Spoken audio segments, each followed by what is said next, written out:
En route radio from Brighton and Hove Buses.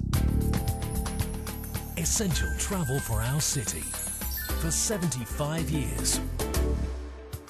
Hello, I'm Sean Bolger, and you're listening to En route radio from Brighton and Hove Buses. Now, have you ever seen our open-top city sightseeing bus travelling around the centre of Brighton and Hove? Well, now that the weather's brightened up, it could be the perfect time to hop aboard. Perhaps you live in the city and have always thought about giving it a go, or maybe you have friends and family visiting, in which case it could be the perfect solution to showing them around. The bus takes in all the major historic buildings and points of interest, including the pier, the Sea Life Centre, the seafront, the marina, the beautiful Regency buildings, and the jewel in the city's crown, the amazing Brighton Pavilion. There's a running commentary on board, so you won't miss a thing, and it's a hop-on, hop-off service with 12 stops along the route, so one ticket is all you need to explore the city for the whole day. We sent Sandy Waugh to discover more.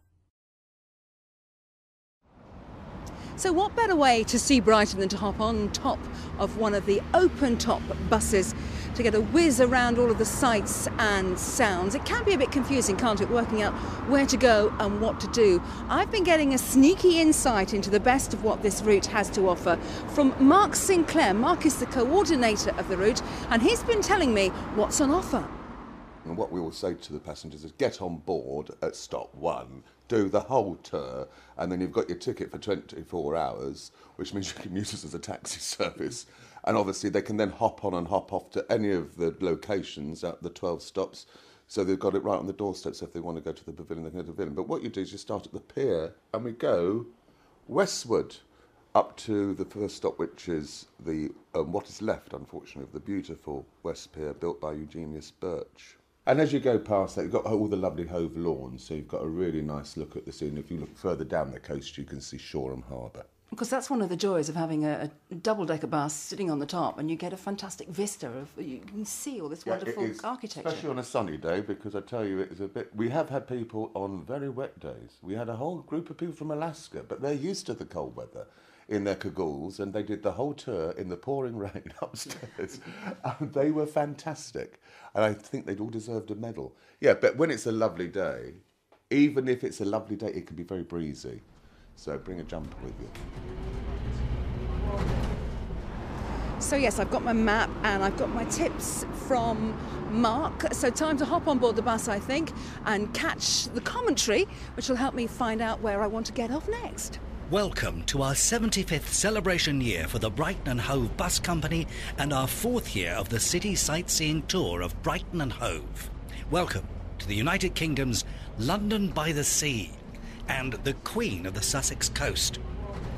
For your own safety, please remain seated whilst the bus is moving at all times. When you get down to the clock tower, which was built at the Golden Jubilee of Queen Victoria, has a golden ball on the top.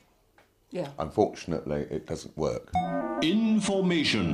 In 1888, the clock tower at the town centre was designed by John Johnson at a cost of £2,000 to commemorate Queen Victoria's Golden Jubilee. The ball on the top rose and fell from an electrical signal from Greenwich.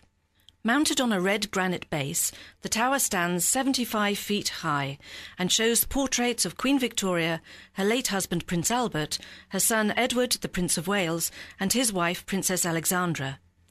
Unfortunately, the rising and falling ball of the clock was originally stopped in 1902 as the noise was said to frighten the horses.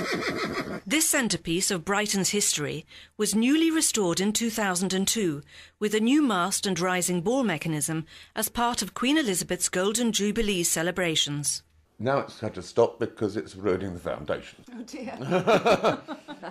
And then we're really back on ourselves at Churchill Square. We go all the way down to stop number 7 where people can disembark, and you will find that's the South Lanes. But the Lanes is one of those internationally famous parts. Oh yes, of yes. Brighton, isn't it? And as you say, you can use the bus almost like your taxi to get Oh there. yeah. Well, that's what I say. Yeah. So I mean, you can then, if once you've seen the lanes, you can then come back to that stop at stop number 7, get on it again, and then you can go down onto the next bit, which takes us down to the seafront. We go through the old Steam, and we then go down to the Sea Life Centre, which is a wonderful place for the kids. The Brighton Aquarium was built in 1872.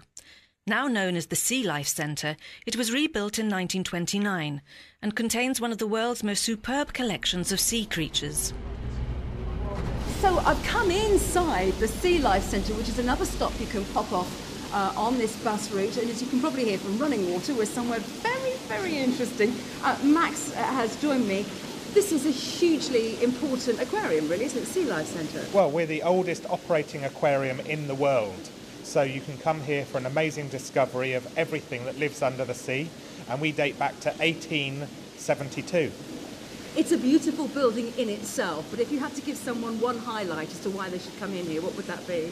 I don't think I could narrow it down to just one highlight. We've got many. We've got fantastic Victorian architecture. We've got over 60 displays.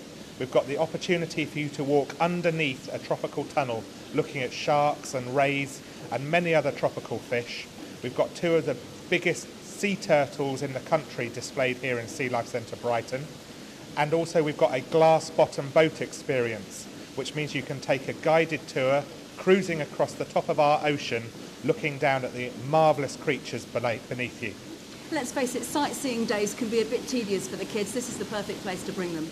It absolutely is. It doesn't matter about the weather, whether it's hot and sunny you'll come in, or whether it's raining for you to get out of the wet. We can offer you an amazing discovery. There's no age too young, no age too old. Because if all the sitting on the bus looking out of the windows gets a bit too lazy for you, you can always pop off and have a walk along the seafront. There's even a little mapped out route for you so you can work out how far you're walking and how much exercise you're getting. Hard work this though. Maybe I should have taken my heels off first. Oh, I think I need to go back and have a rest somewhere a little more peaceful.